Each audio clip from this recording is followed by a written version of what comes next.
Alright, g'day lads, welcome back to another Supercoach video. Today we have a very special video. We'll be covering trade targets. So in this we'll be covering the fallen premiums you need to target, the must-have premiums you'll need to get into your side if you don't already own them, the rookies and the cash cows you'll need to start culling this week and next week, and then for just future reference, who's on the chopping block in your Supercoach teams. So I've got a very special guest here today, joined by my younger brother, Jonny Branagan. Jonny, how are you, mate? Good, I'm good, lads. Yeah, you ready to get right into it? Yep, let's get right into it. Well, firstly, do we want to talk about how shocking your team, Supercoach team, is going? Next question. No, so, well, firstly, we'll just put it here. I'm 22 trades down. I'm, 22 trades down. You are in a horrid situation. Yeah. I don't think you've even started. It's beginners. Yeah, you are a beginner, but I had to get Chapman and had to get Daniel out, yeah, so Trades had to be done. can you just run us through a couple of your trades you've made already this season? I had to get Tom Phillips out. I thought he could have been a primo this year. Sadly not, and I had to take Neil out. So in that, I got Ridley and Dusty, which has probably been my best trade so far. And then obviously I got Chapman in this week, and I got Daniel out for either it's going to be Jack Bowes or Andrew Brayshaw, which I think is maybe someone you could be targeting in a few weeks. Jack Bowes, you reckon? And Andrew McGrath. Yeah, well, so did you say you got Andrew McGrath? No. Ah, okay. No, Jack Bowes, definitely a good option. I saw Supercoach George got him in. I think he's 7% of teams. We'll just check that now.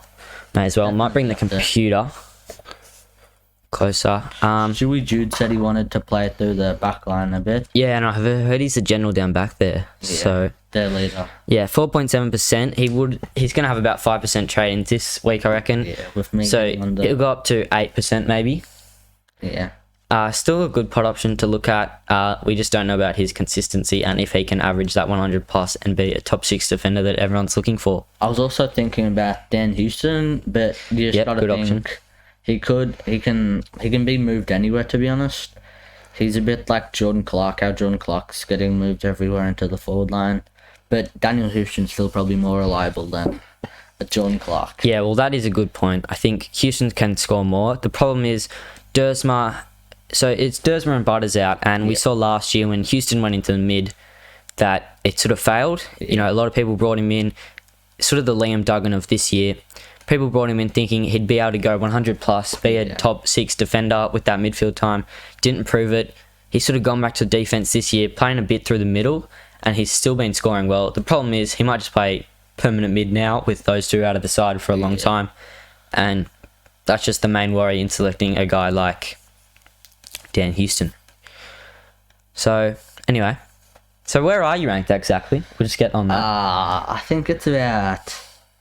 Let's check here. I think it's about 5,000.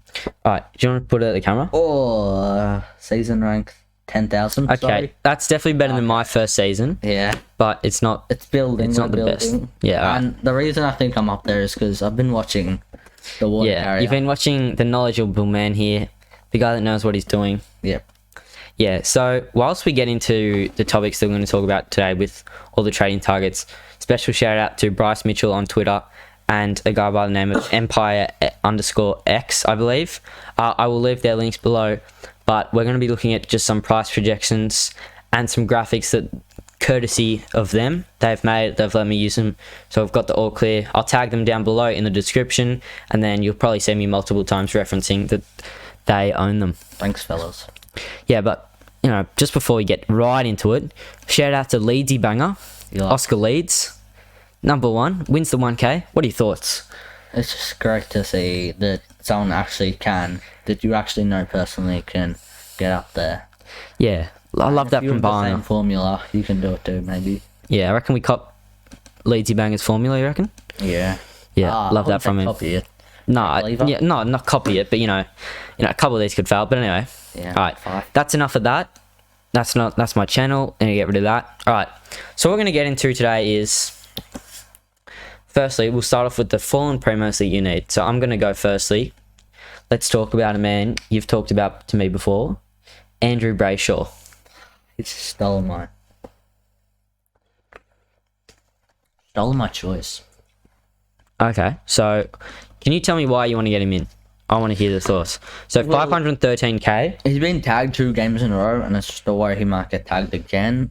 But when he hasn't gone tagged in those first He's games, gone 125 and 132. And even Alistair Clarkson said he was looking like the best midfielder in the game in those first 2 rounds.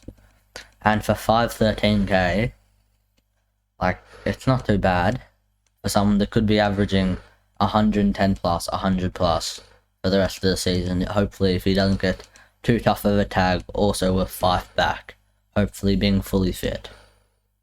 Yeah, okay, so hopefully our viewers can see this. Andrew Brayshaw here. So he's projected to bottom out at 462, assuming he averages 100. So based on the way he's going, if he gets tagged again this weekend, who are the Dockers playing, you know?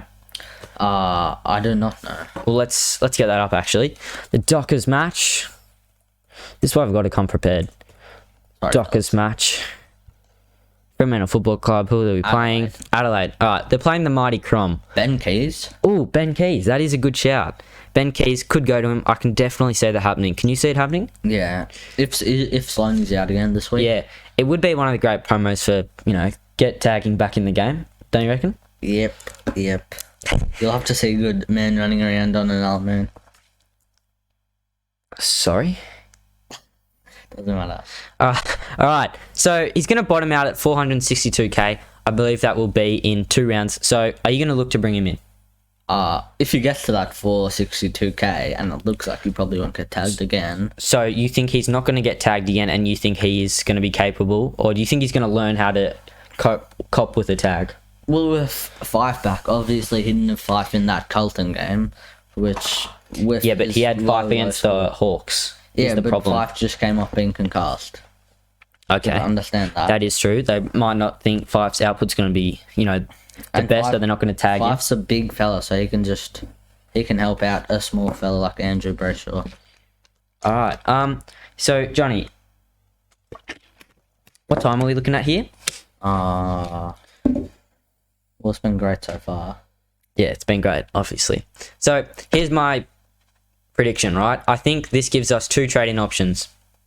If Brayshaw can show in the next 2 weeks, I actually hope that Ben Keith goes to him this weekend against the mighty Crom, and that he shows that he knows how to deal with a tag more.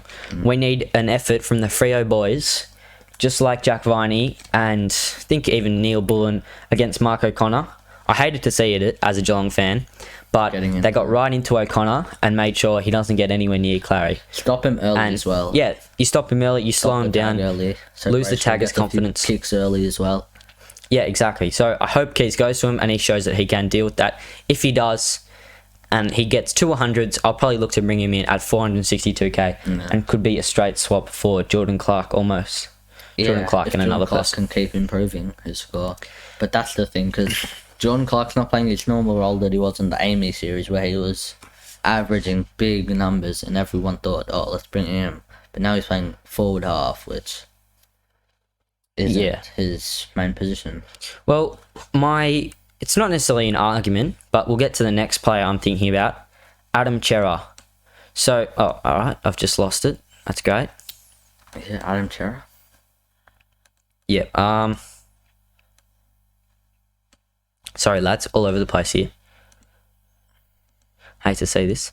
So yeah, with Adam Chera, I think when Brayshaw's being tagged, as we've seen against the Hawks, he went 120 because he's free. Free balls. Yeah, he's free, and he's pretty much got no one on him. Yeah, when the 2 players were just one of the best players on the field going to Brayshaw.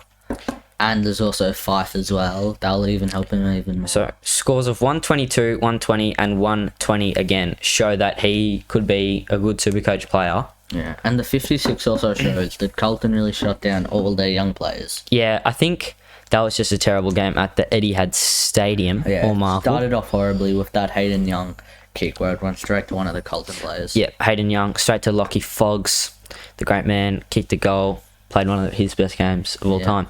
Anyway, so we'll move on here. I'm going to talk about someone I am personally frothing my lips at the side of this. Clary Oliver next week. 594k. Now, the whole reason I didn't start him this year is thought there was a bit of a shoulder niggle there still. Didn't know about his preseason fitness. Didn't think he had the full preseason. And I just thought, I don't know if this guy can show he's a top 3 mid and average that 120 again. So to come in and get him in the first couple rounds as my first upgrade target, it'll be quite hypocritical. But I think he's shown now, which I love to see. Well, I didn't like to see as a Cats fan, but he showed against O'Connor he can now deal with a tag, and he's got the help from his teammates to back him up. Last week, with the 67, he played against one of the best tagger. Yeah, Matt De Boer in the game, and it could have been a lot lower. Could have been probably a 20. Oh yeah, it was looking like that. Get injured. Yeah, so besides that De Boer tag, he's averaging. It's got to be about 125, 127. So he's in good form. And with Gorn giving you tap downs every centre pounce, you're gonna get loads of touches. Yeah. Okay. Petrarca. Okay, I like to hear it.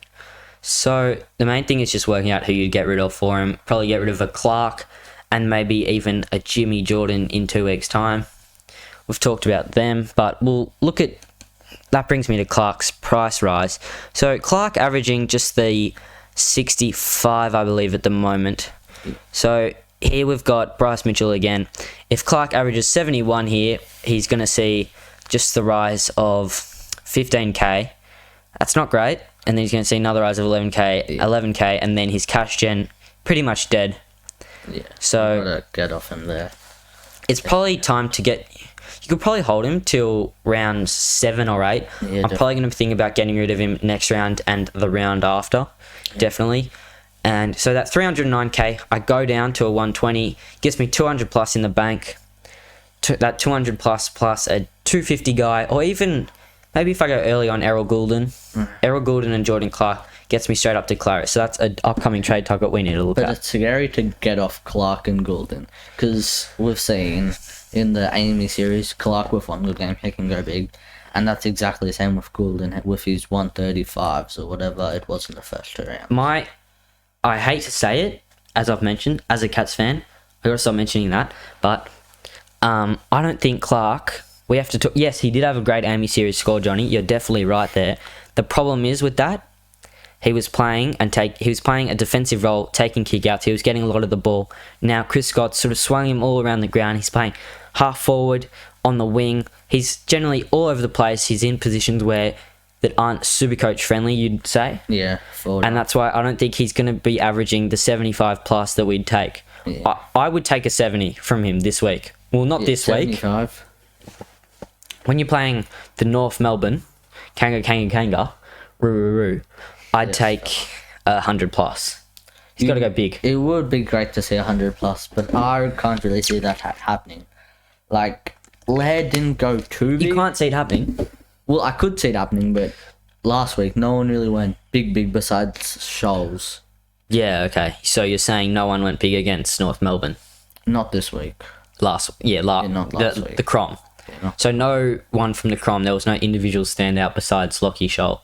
Is what you're trying to tell me. Tex Walker with his 130 or whatever. No, he had Tex Walker had a 107. That's still a big score. I think it was just the 3 goals in the end, actually. And 2 in the first 10 Actually, minutes. maybe it was the 2. No, he kicked 3. No, because he was on 18, wasn't he? He kicked 3. Oh, alright. Trust. See how it is. Trust it. Jacob Koshit.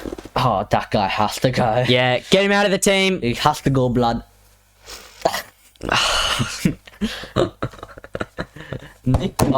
Nick Cox as well. You know the Arsenal TV bloke where it's like, it's time to...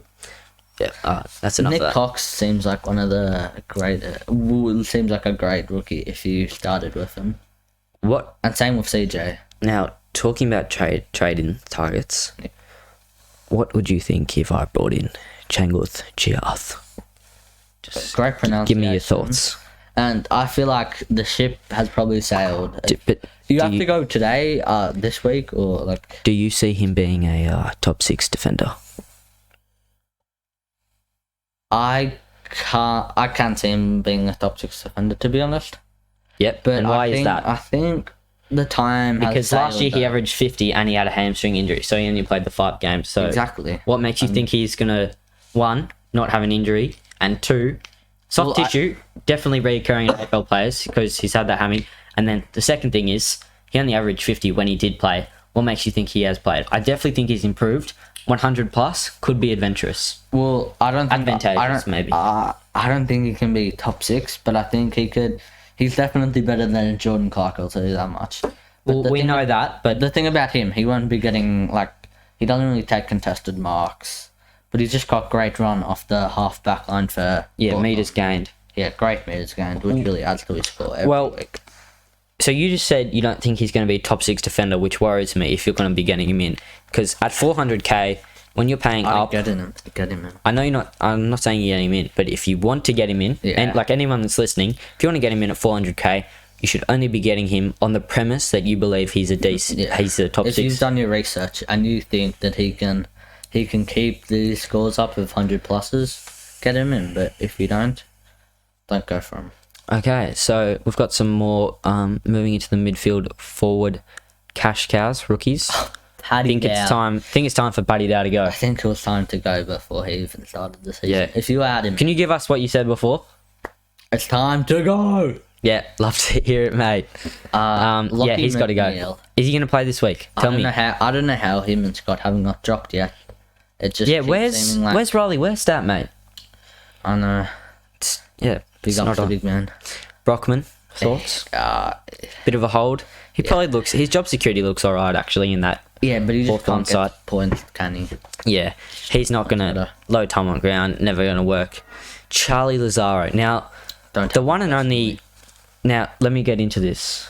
The one and only Aiden Postorino is a proud Charlie Lazaro owner. I've heard about that. So, can you just give me... can you give some feedback to him? To the man? I know he'd be listening right now. The post man. Well, I think it might not have been the greatest option, but some things have to be done, and I think it's just you had to do it, so you had to get him in. Can you give him a bit more of a spray? It's gonna keep it at that. Okay, we'll move down to Braden Campbell. He is one rookie I will be culling this week in order to afford Ridley. Yeah. So, what do you think? I just think. Well, let's talk about the cons first. Low time on ground. Yep. His decision making isn't great in high pressure moments, as we saw in that Essendon game. And to be honest, even some of the they talk about him having a great kick on him. Sometimes he just has a few clangers. Yeah, has many clangers. And he's a bit of a handball turnover machine. Now, just handballs we know this. Yeah, we know the Sydney Swam have a massive game coming up. The Battle of the Bridge, they call it, against the GWS Giants. So we know it's going to be another high pressure moment game. Probably will be close, and if it is close, I think Campbell will probably struggle again. Yeah, that's the main concern with his low game time. Yeah, they tried to hide him with that low time on ground. He's an understudy of the understudy. If you know what I mean. Yeah, understudy of Jordan Dawson, who's the understudy of Jake Lloyd. Yeah, understudy of Jordan Dawson, who's the understudy of Jake Lloyd, the ultimate seagull. Yeah, he's learning the trade of the seagull. Soon, Sydney will become the pack of seagulls. Okay, so. If I can go down here. Alright, that's not it. Tom Powell, hopefully you had him. So, Goulden, with a projected score of 75 in the next few weeks, will probably max out of that 360 range. Will you be holding him to round 10? Or what do you advise to the listeners? I'll say hold them. The thing is, with Rowbottom coming back soon, I don't know if it's this week, but he's going to get his CBAs, James Rowbottom, because he's such a good midfielder. And that's I wonder if Chad Warner will still get the amount of CBAs he's been getting recently without James Rowbottom. Okay, well, my personal opinion, and I think it will be different to a lot of others have to say, is I can see myself getting rid of Goulden in 2 to 3 weeks. Less than, I reckon, what are people thinking? 30. Yeah, when he's 330k, or maybe, 330k, probably not that 320 price. If it means, so I'd probably do it just to afford the Clary upgrade. Yes, Clary will have bottom out, but he'll still be quite expensive. My take on Errol Goulden is he's not playing the same role he was playing when he scored the 136 and the 138 against the Crom. And who was the other team exactly? It was the Crom, and it was another cheap team. Brizzy Lions. Okay, so not really a cheap team.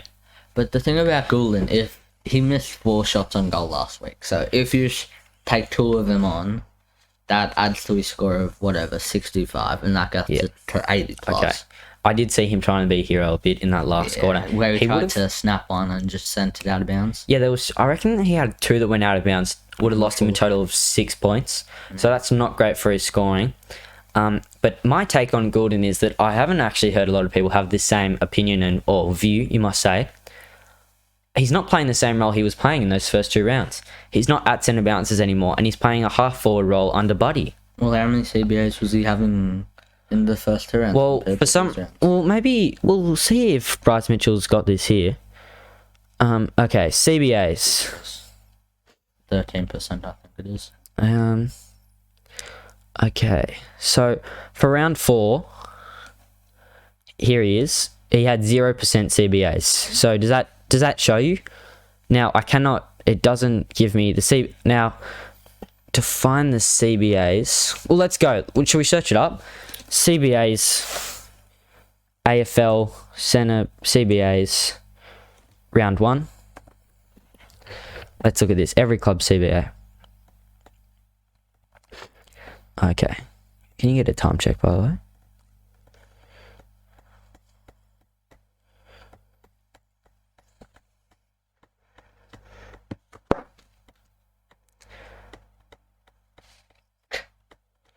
God, how long does this go for? Well, when you're at S. Alright, here we go. Alright. Wait, have we scrolled all the way just to say he didn't even have 4? Okay. Well, anyway. I watched the games. I'll tell you, I didn't see him at many CBAs. Anyway, so all I've really proven here is that he had 0 centre bounces in round 4 last weekend. Think he's got to go soon. Yeah. It's my point. I don't think people realise enough how the role has changed. Yes, he's still capable of scoring those 70s in that half-forward role, but yeah, don't think it is. I would rather keep him longer than some of these other rookies. And that is a good point to make. You want to keep him over your James Rose on field, your Sam Berries, even a Tom Powell before his 100. 49 and 24 from James Jordan. You don't want him on the field. James Rowe is inconsistent. Alec Waterman, we don't know what he's going to be like. Lazara, you don't want him on field. McNeil, Scott, I don't think anyone would have them on field. So yeah, as I've just gone into detail, you definitely want him. He's your probably main priority to have on field, but I'm just still saying he isn't a bad option to trade out within the coming weeks. Alright, so we'll just move down. Matt Flynn, hopefully he gets a game again. Zabel, Warner, Impey all look like they could be that potential F6. I am fine.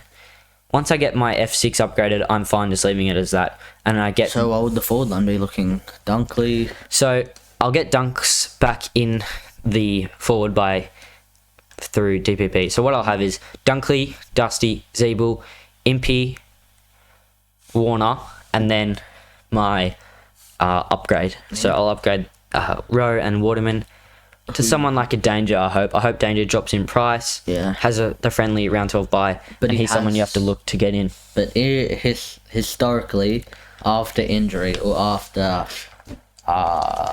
being suspended, he has gone big in like the 130s.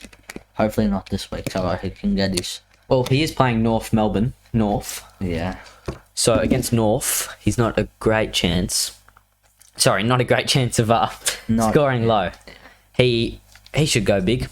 Think Cats need him in the guts to really get back up there into that top 4 and be competing for another premiership. This could be a game where they gain a lot of percentage, I think. That's percentage. Yeah, percentage Warriors. But you still got Cameron to come in and Higgins to be fit again. No, don't even talk about Higgins. Let's not even get into that bloke. Guy's a disgrace. Okay, so I'll just go through my main in priorities. I'm going to go through who my trade targets will be this year in Supercoach. Tom Hickey. Don't ever speak to me again. Get off the show, thanks. Don't want to hear about Tom Hickey, mate. Okay. So, Dangerfield, I think he will be that F6. So I'll have Dusty, Dunkley, Danger, Zeeble, Impey, Warner for a long time. That's a great and then one. it'll take me a while till I maybe upgrade to a Zorko. I think I'll take my time and see who that next F4 is. Yeah, you can take it. Because in terms of forwards, I think we just know it's Danger, Dunkley, Dusty. Even like Zabel and Impey could be up there, seriously. I think you All can jokes aside. definitely make sure Zabel's... Impey's been averaging, Chad Warner. Chad Wingard. Yeah, Wingard. God. Chad Wingard has been averaging 120 and then 81 last week and 120 this week. So an average of about 100. He's not looking bad at all. Actually, sorry, I've got that wrong, have I? Yeah, 96 and 120. So he'll be averaging 110 almost, 107. Break even of 49. That's not bad. He could be one to jump up in there. But I yeah, couldn't see many people starting with him, though, that's for sure. Rucks, I think it's, if you don't have Gorn and Grundy, you need to get them in sometime this season. It's pretty self-explanatory. On the bench. Tom Mitchell, I want him to drop. Round 12, friendly buy, pretty self-explanatory. Consistent 110 plus guy. Had him last year, he worked really well. Where is he? Guthrie. He's Clayton Oliver, as I've talked about before. It seems like he could actually average that 120 this year. He's my second. He's in that top 2. Guthrie, round 12, friendly buy. If he can continue and show signs that he can score consistently at 110 plus with Dangerfield in the side, I'll have to consider him. Ed Langdon, I'm looking at as a pod. Adam Chera, I'm looking at as a pod. Ed Kerner, I'm looking at as a pod. I don't think he'll keep it up because he's in mainly a tagging role. Big one is Took Miller. He's showing signs again that he showed last season that he can average that 105 plus region, and I don't think you mind that as an M6 or M7 or M8 option at all. Jared Lyons, also someone I want. Yeah, I like Jared Lyons because he seems like plays what teams won't be looking to tag Jared Lyons when you have Lockie Neal, the former Brownlow medalist, in the middle, so he can just get free touches all day. Yeah, so to finish that off, my forward line, my main guy in the forward line as a trade target is Danger. In the midfield, I've got Clary, Titch, Chera, someone I'm looking at. Chera and Brayshaw, they're sort of combined together. Took Miller, Jared Lyons, and we'll finish with what about you? You haven't really told me if there's any pods options you like here. There's some pods I've thought about in Jack Higgins, Brad Crouch, Ben Keys, but you tell me. I've liked Langdon a bit, and yeah, I did mention him. And definitely Clary. You have to get Clary in sooner rather than later, and I need to get him into. Yeah, well, on that note, I did see a stat that Ed Langdon has the most consistent point scoring over each quarter, only a drop of 6 points in quartile by quartile. I think the stat conveyed. Zoom in here a bit. And if we're talking backline, I'd say Jack Bowes is definitely... Well, how many upgrade targets do you need in defense? Because at the moment, all I'm fielding is Chapman as a rookie. Yeah, 1. So it could be 2 if I put Laird in the mid. So if that is the case, I will be looking at... Depends where you want to play Laird. Daniel Rich, good pod option. Daniel Rich? Looks alright for the Lions. It's just inconsistency. He just could be injured. Bose could still be a pod. And then Callum Mills, someone I'm looking at. Looked at him at the start of the year. Definitely plays through the middle a lot. And having big bodies around you like Josh Kennedy and Luke Parker definitely helps. Yeah, so you're not wrong there at all. So I think that really sort of rounds us up.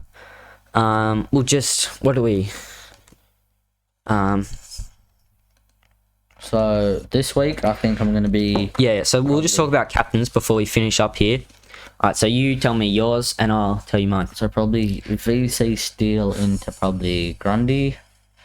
Go on. Okay, sorry. so I don't like this whatsoever. So I was looking at Steele at first, and then I looked at Empire_X.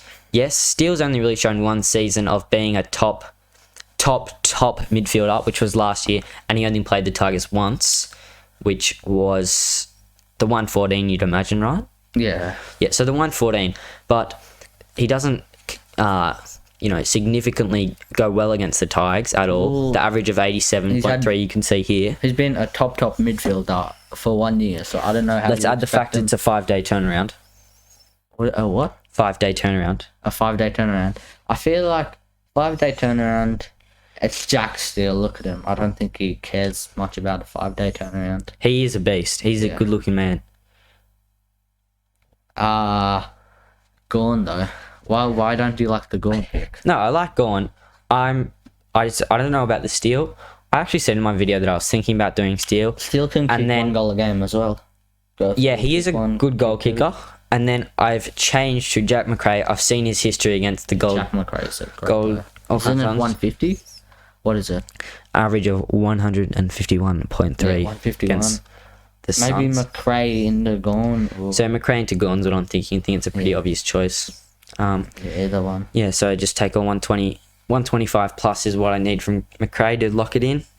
Yeah, like and that about last sums week, me up. 137. Yeah, so I think we've touched on everything here. We've touched on Leedsy Banger with the number 1 performance. Love to see that from him, from someone we know. We've had a look at my team, just some sort of things. Maybe we went get over Leedsy Banger's team up again. Yeah, we'll go over Leedsy Bang. Actually, I think I deleted it on accident. We've gone through captaincy options here at the end. Yep. We've talked about our trade targets. So mainly we looked at guys like Shoutout, Brayshaw, Oliver. Even looked at Ed Langdon at the end there. Tookie Miller. Didn't go into as depth as with those two as we did Oliver and whatnot. Haven't been watching many Gold Coast games without Macrae. Yeah, we looked at who to cull in terms of Jordan Clark, Butts, Koshit, Ski. Who else did we look at? And then we looked at the mids, Goulden. Are we going to cull him in the coming weeks? Like chopping block sort of things. Tom Powell we looked at. We looked at Scott, Brockman, McNeil, all those lads. Yeah. We didn't really touch too much on the forward line rookies, but I think it's pretty self-explanatory. The main one is Chad Warner, who I think looks like a keep at this stage. Mm-hmm. Rowe should be a cull in a couple of weeks. Waterman, most people will be getting him just into the side. Fullerton, probably just hold him, but I think he will get dropped this week. But yeah, that's all we've touched on. We may have clashed heads a few times about different opinions and views on a certain One more question. things. Yeah, all right, finish it off. Finlay Macrae coming in. Yeah, okay, so we'll touch on this. Finlay Macrae, I will look to bring him in 2 weeks probably as a downgrade target. Related to the great Jack Macrae. But yeah, I am tempted to bring him in this week. I feel he has that potential. There's been about 50 articles in the news and TV shows about the Pies, how they're looking. I think we saw what happened when we had that many articles last year before their not a qualifying final, before their elimination in Perth against the Eagles. They came out and they smashed them. I think the same thing's going to happen this week. Yeah, but I think Finlay Macrae is going to play a big part in that. Yeah, but the thing after that final, the next week, they went back to the G just to get smashed by Geelong. So yeah, the Gabba, you mean, you idiot. Yeah, the Gabba. You said the G. Yeah. Yeah, can't say games were played at the G last year, mate. Yeah, so that rounds us up. We talked about everything we wanted to talk to, didn't we? Yep. Alright, so thanks for listening, guys. That's been our round 5. Guess it's a bit of a round 5 preview. Yeah. Trade targets and all of that. We've talked about that though. As I've said, courtesy to Empire X X on Twitter and Bryce Mitchell. We will tag them below in the description. Thanks, Jonny, for coming on the podcast. Did you enjoy your time? Yep. Had a great time. Had a great time. Might have to come back. Yeah, we might have to get you back on soon. So yeah, good luck this week with Supercoach. Yeah, it's not looking too good, but Yeah, everyone else, good luck. Please like, subscribe, and share this video. Please subscribe. 75% of viewers aren't subscribed, whereas 20% are. So let's get that subscriber button up, don't you reckon? Yeah, I'm subscribed. See ya. Yeah, alright. Cheers, guys. Thanks for watching, and we'll see you in the next video.